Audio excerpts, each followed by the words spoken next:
आवाज India TV channel देख रहे मेरे सभी दर्शकों को जय भीम। मैं राजकुमार गौतम आज आपको लेके आऊँ विश्व पुस्तक मेले के अंदर जो 9 जनवरी से 17 जनवरी तक यहाँ पे लगाया गया है, जहाँ विश्व के सबसे बड़े मेले के रूप में यहाँ आज विश्व की सबसे ज़्यादा पुस्तकें यहाँ आपको देखने को मिलेंगी। और मैं आज आपको इसी मेले के से रूबरू कराने चल रहा हूँ और बहुत सारे स्टॉलों पे आपको मैं दिखाऊंगा कि इस पुस्तक मेले में कहाँ से लोग यहाँ पे आए हुए हैं और कौन कौन सी पुस्तकें यहाँ बेचने के लिए रखी गई हैं। तो मैं अपने कैमरामैन मनोज अंतानी के साथ में आज आपको ले चलता हूँ प्रगति मैदान के अंदर इस विश्व पुस्तक मेले के अंदर। विश्व पुस्तक मेले में आज हम अपने दर्शकों को लेके आए हैं आवाज इंडिया टीवी चैनल की टीम के साथ में, जिसमें मेरे साथ में कैमरामैन मनोज अंतानी भी हैं। और आज हम यहाँ इस साहित्य के जितने भी स्टॉल लगे हुए हैं मैं आपको यहाँ दिखाना चाहूँगा कि आज हम यहाँ पर सम्यक प्रकाशन के स्टॉल पर आ चुके हैं, जहाँ बहुत साहित्य से संबंधित बहुत सारी पुस्तकें यहाँ उपलब्ध हैं, जहाँ भारत के कोने कोने से लोग आके यहाँ साहित्य को खरीदने के लिए आए हुए हैं।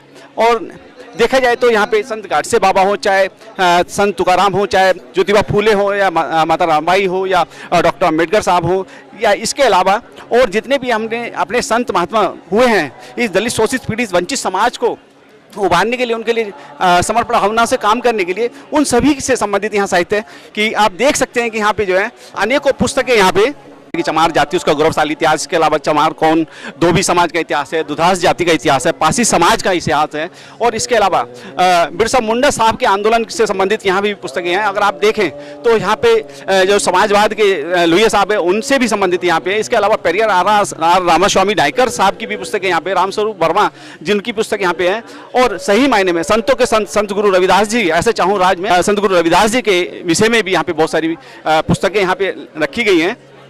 और तथागत बुद्ध के विषय में बात की जाए तो यहाँ पे इतना सारा साहित्य उपलब्ध है सम्यक प्रकाशन के माध्यम से कि जहाँ भारत के कोने कोने से लोग आके यहाँ इस साहित्य को यहाँ परचेज कर रहे हैं और उस ज्ञान को अर्जित करने के लिए बहुत सारा साहित्य यहाँ पे रखा गया जिसको लोग खरीदने आ रहे हैं। मैं अभी आपको दिखाना चाहूँगा धम्मपद, जो एक विशेष किताब सम्यक प्रकाशन के माध्यम से प्रकाशित की गई है। इसके साथ साथ भगवान बुद्ध और उनका धर्म जो बोधिसत्व बाबा साहब डॉक्टर भीमराव अम्बेडकर जी के माध्यम से लिखी गई, वो किताब का भी यहाँ पे विमोचन डेमोनेशन के लिए रखा गया, बिक्री के लिए रखा गया। और आप देखें तो एक हमारा जो धार्मिक ग्रंथ है भगवान बुद्ध और उनका धर्म, आप देखें तो एक चौपाई के ऊपर जिस तरीके से उसको एक सम्मानित जगह पे रखा जाता है उस तरीके से उसको रख के यहाँ दर्शकों के लिए दिया गया है।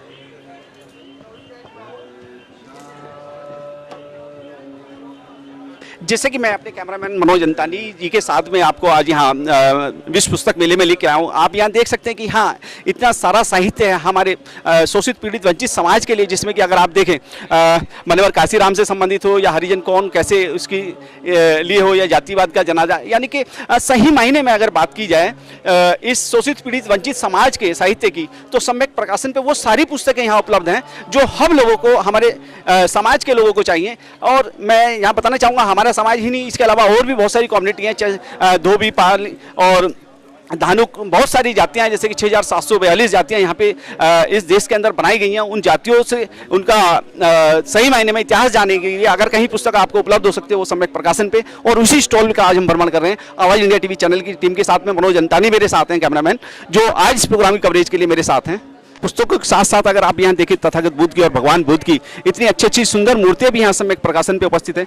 आप देखें, मेरे कैमरामैन आपको दिखाने जा रहे हैं कि यहाँ डॉक्टर भीमराव अम्बेडकर जी की इतनी सुंदर सुंदर मूर्तियाँ, इसके अलावा तथागत की मूर्तियाँ भी यहाँ पे परचेजिंग के लिए रखी गई हैं, जो भारत के कोने कोने से लोग यहाँ पे आके इसको खरीद भी रहे हैं। और देखा जाए तो आज यहाँ तकरीबन काफ़ी लोगों की भीड़ है इस स्टॉल पे, जहाँ अपने साहित्य लेने के लिए लोग आए हुए हैं।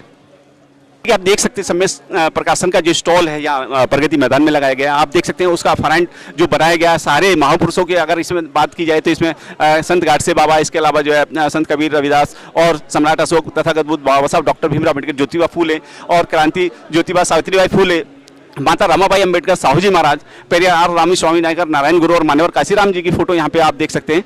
और शहीद माता दीन और वीरेंद्र झलकारी बाई भी यहाँ, और संत गाडसे बाबा और छत्रपति साहू जी महाराज, इन सभी महापुरुषों की फोटो यहाँ पे आप देख सकते हैं। और इस स्टॉल पे तकरीबन जितने भी अपने महापुरुष हैं जिन्होंने इस शोषित पीड़ित वंचित समाज को आगे बढ़ाने का काम किया। उन सभी से संबंधित यहाँ साहित्य आज यहाँ उपलब्ध है सम्यक प्रकाशन पर। यहाँ विश्व पुस्तक मेले में आज मैं राजकुमार गौतम यहाँ अपने दर्शकों को आज यहाँ रूबरू कराने आया हूँ यहाँ पुस्तक मेले में। और देखा जाए तो यहाँ दलित शोषित पीड़ित वंचित समाज का जो साहित्य कहीं उपलब्ध है तो वो सम्यक प्रकाशन पे। और मेरे साथ सम्यक प्रकाशन के संस्थापक परम आदरणीय शांति स्वरूप बौद्ध जी मेरे साथ हैं। सर सबसे पहले तो आपको जय भीम। मेरे भी जय भीम। और बताएं क्या हाल है? सर मैं तो ठीक हूँ, लेकिन ये कि आपका स्वास्थ्य थोड़ा सा नरम रहता है, इस विषय में थोड़ा सा मैं हाँ वो तो अटल सत्य है। जी जी जी। समय के साथ साथ सब चलता है। जैसे कि आज यहाँ सम्यक प्रकाशन के स्टॉल पे प्रगति मैदान में यहाँ निरंतर कई वर्षों से हम देखते आ रहे हैं आपका संघर्ष जो है बहुत बोल रहा है इस मामले में कि करोड़ों लोगों तक जो है कम से कम जो हमारे महापुरुष हैं उनका साहित्य पहुंचे। तो इस विषय में हमारे दर्शकों को बताना चाहेंगे थोड़ा सा। मैं इस मेले में 1972 से शुरू हुआ, दिल्ली के जनपथ होटल के नज़दीक। मैं तब से पहले यहाँ आ रहा हूँ। पहले मैं कला की किताबें खरीदने आता था, पेंटिंग की किताबें खरीदने आता था। 1980 के बाद फिर हमने मिशन की किताबें ढूंढनी शुरू की। तो हमें ऐसा लगता था कि ये दुनिया की सबसे बड़ा मेला होता है किताबों का, और जिस मेले में हमारा अपने बाबा साहब की उपस्थिति ना हो वो मेला हमारे लिए बेकार। तो इस बेकार मेले को कारगर करने की दृष्टि से ही हमने यहाँ आना शुरू किया।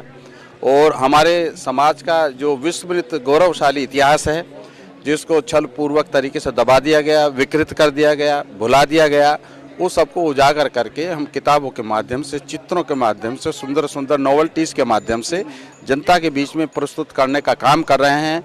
मैं समझता हूँ किसी भी संस्कृति के निर्माण में ये पहला कार्य होता है। इसी पर फिर सारी अट्टालिकाएँ पूरी संस्कृति की और सभ्यता की खड़ी होती हैं। मुझे संतोष है इस बात में कि जो लक्ष्य हम लेकर चले थे अपने ज़माने में बहुत छोटी उम्र में, वो आज पूरा फलीभूत होते हम देख रहे हैं। जैसे कि सर अभी हमने 2015 को बाय बाय किया है और 2015 को बाय बाय करने के बाद में 2016 के आगमन पे हम इस पुस्तक मेले में यहाँ आज उपस्थित हैं। तो 2015 की सबसे बड़ी उपलब्धि क्या रही सम्यक प्रकाशन के लिए? सम्यक प्रकाशन के लिए सबसे बड़ी उपलब्धि ये रही कि हमने बाबा साहेब डॉक्टर अम्बेडकर के 125वें जन्मदिन के उपलक्ष्य में बहुत सारी ऐसी दुर्लभ किताबें छापी हैं जो बाबा साहेब डॉक्टर अम्बेडकर के संपूर्ण व्यक्तित्व को समझने में बहुत सहायक हैं। जैसे कि बाबा साहेब की विदेश नीति पर भी कोई किताब हो सकती है, वो हमने देने के काम किया। बाबा साहेब डॉक्टर अम्बेडकर ने जो मुकदमे लड़े उनके ऊपर भी कोई किताब हो सकती है, वो हमने देने का काम किया। बाबा साहेब डॉक्टर अम्बेडकर का भारतवर्ष की जल योजना के संबंध में कोई पूरा ग्रंथ हो सकता है, वो देने का काम हमने किया। इस समाज में जिसमें हम पैदा हुए हैं, इनको दूसरे पुरातन बौद्ध बोलते हैं कि भाई बौद्ध तो बहुत बढ़ रहे हैं बाबा साहब के मानने वाले, मगर विद्वान कितने बढ़ रहे हैं। आज मुझे ये बताते हुए गर्व हो रहा है कि जितना चित्र संसार हमने खड़ा किया है इतना कोई नहीं खड़ा कर पाया। आज हम शब्दकोश बनाने लगे हैं, आज हम शब्दकोश का निर्माण करने लगे हैं। अब शब्दों के पीछे संस्कृति छिपी होती है। अभी तक हम उधार के शब्दों पर जी रहे थे, आज हमने अपने शब्दों का प्रयोग करना शुरू किया, अपने शब्दों का निर्माण करना शुरू किया, अपने शब्दों की प्रस्तुति दमदार तरीके से रखनी शुरू की है। तो हम देख रहे हैं आज बड़े बड़े वक्ता हों चाहे लेखक हों, उनके शब्दों में परिवर्तन आने लगा है। और ये जो शुरुआत हुई है बाबा साहब के शताब्दी वर्ष से 2015 से, मैं ऐसा मानता हूँ ये बहुत आगे का सफ़र तय करेगी। इसके स्पष्ट लक्षण आज दिख रहे हैं। सर जैसे कि सम्यक प्रकाशन के माध्यम से मुझे मेरे सूत्रों से पता लगा है कि भारत के कोने कोने में तो सम्यक प्रकाशन की किताबें मिलती हैं और भारत से बाहर कई देशों से हम लोगों को, जैसे कि सम्यक प्रकाशन की पुस्तकें भारत के कोने कोने में तो उपस्थित ही हैं और लोगों को साहित्य पढ़ने को मिलता है सम्यक प्रकाशन का। और हमारे सूत्रों के मुताबिक पता लगा है कि सम्यक प्रकाशन की किताबें भारत से भी बाहर जा रही हैं। तो कुछ देशों से उन लोगों की रिक्वायरमेंट रहती है कि उनको उनकी भाषा में परिवर्तित करते हुए। तो अभी तक कितनी पुस्तकें सम्यक प्रकाशन से बाहर कई देशों में जा चुकी हैं? भारत से बाहर किताबें जाती हैं ये एक तथ्य है, मगर उससे बड़ा सत्य ये है कि सम्यक प्रकाशन विदेशी भाषाओं में भी किताबें छापता है। अभी हम आपको दिखाएंगे, हमने श्रीलंका की भाषा में किताब छापी है, बर्मा की भाषा में कोई 25 किताबें हमने छापी है, स्पेनिश, इटालियन लैंग्वेज में हमारा काम जारी है, रशियन लैंग्वेज में हमारा काम जारी है, तिब्बतन लैंग्वेज में हमारा काम जारी है। सबसे बड़ी खुशी की बात यह है कि दुनिया के बौद्धों को जब बाबा साहब ने बौद्ध धर्म ग्रहण किया था तो ये लगा था कि अनाड़ी लोग हैं, बहिष्कृत लोग हैं, संस्कार और सभ्यता के नाम पर आधे अधूरे लोग हैं, ये संसार को क्या दे पाएंगे। मगर जब आज हम ये देखते हैं कि हमारी किताबें बौद्ध देशों में भी बहुत आदर के साथ स्वीकार की जा रही हैं, और एक बहुत बड़ा वर्ग बर्मा और श्रीलंका में खड़ा हो गया जो ये कहता है कि हमें सम्यक प्रकाशन की तरीके से लिखना चाहिए। हम बौद्ध धर्म को बौद्धिक आस्था पर, वैज्ञानिक दृष्टि पर, तार्किक दृष्टि पर परोसने का जो काम कर रहे हैं, इसका सारी दुनिया में स्वागत हो रहा है। मैं स्वास्थ्य के कारण अभी जा नहीं पाया। वियतनाम के लोगों ने मुझे होनोलुलु बुलाया था और उन्होंने कहा था कि हम आपका ये बौद्ध धर्म के साहित्य के क्षेत्र में जो आपने ये एक उपलब्धि हासिल की, हम इसके लिए आपको सम्मानित करना चाहते हैं। हमने कहा आपने कह दिया, हमारा सम्मान हो गया, मगर इससे जिम्मेदारी का एहसास हमारा जो बड़ा है, तो आज हमारा हौसला इतना बुलंद है कि हम आहिस्ता आहिस्ता चाहते हैं कि संसार की उन सारी भाषाओं में ये बुद्ध के ज्ञान को परोसे, क्योंकि बुद्ध का ज्ञान जहाँ भी जाता है वहाँ पर मानवीय मूल्य स्थापित होते हैं, वहाँ पर तार्किक विचार उत्पन्न होता है, वैज्ञानिकता का भाव उत्पन्न होता है, भाईचारा उत्पन्न होता है। सबसे बड़ी बात यह है कि आज सारे संसार को जो आतंक के साए में अपने आप को आहत महसूस कर रहा है, तो उस युद्ध की प्रथा को बुद्ध से ही समाप्त किया जा सकता है। इसलिए आज बुद्ध को सारी दुनिया को ज़रूरत है और उसको हम सारी दुनिया में पहुंचाने के लिए कटिबद्ध हैं। सर, एक छोटा सा सवाल और लास्ट में चलते चलते, कि जिस तरीके से आज इस मूवमेंट को आगे बढ़ाने का काम आप कर रहे हैं और युवाओं को आज सबसे ज़्यादा आवश्यकता है, तो आपके माध्यम से जो सम्यक प्रकाशन से जो साहित्य निकाले जा रहे हैं, उनमें युवाओं की भागीदारी के लिए उनको क्या आह्वान करना चाहेंगे? नहीं, हमको तो यही आह्वान करना है कि जो संस्कृति दिमाग में बसती है, क्रांति दिमाग में बसती है।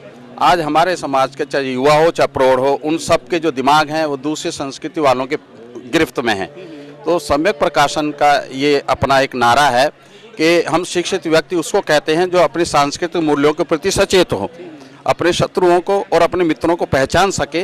तो ये आगे आने वाली पीढ़ी जो इस साहित्य के माध्यम से हम उनको बताना चाह रहे हैं कि आप अपने और पराये को पहचानना शुरू करें, अपने पुरखों को स्थापित करना शुरू करें, और इधर उधर की जो विचारधारा हमारे बीच में पनप गई और हम उसी को सब कुछ मानने लगे हैं, उससे पीछा छुड़ा शुरू करें। यदि इतना सा भी काम हो गया तो मैं ऐसा मानता हूँ कि आने वाला भारत बाबा साहब डॉक्टर अम्बेडकर के नाम लिखा जाएगा। मेरे हाथ में जो गीतों का एल्बम है, हमारे प्रिय उपासक, हमारे साथी भाई शशि भूषण जी की वाणी में उनकी अपनी ही तर्ज पर इसमें जो गीत शामिल हैं, ये हमारे सांस्कृतिक क्रांति का द्योतक है। हमने जो सपना देखा था सांस्कृतिक माध्यमों से समाज को जगाने का, उसमें ये भी एक महती प्रयास है। और मुझे इस एल्बम के साथ यहाँ खड़े होने में बड़ा गर्व महसूस हो रहा है और आशा करता हूँ कि और बहुत अधिक दमखम के साथ ये अभियान बहुत आगे तक जाए और घर घर में जाकर सबको जगाने का काम करे। तो मैं समझूंगा ये जो एल्बम है अपने लक्ष्य में सार्थक सिद्ध होगी। धन्यवाद। आप इसी तरीके के अच्छे अच्छे कार्य करते रहें, अच्छे अच्छे कार्यों की खबर देते रहें। धन्यवाद, बहुत धन्यवाद। जय भीम।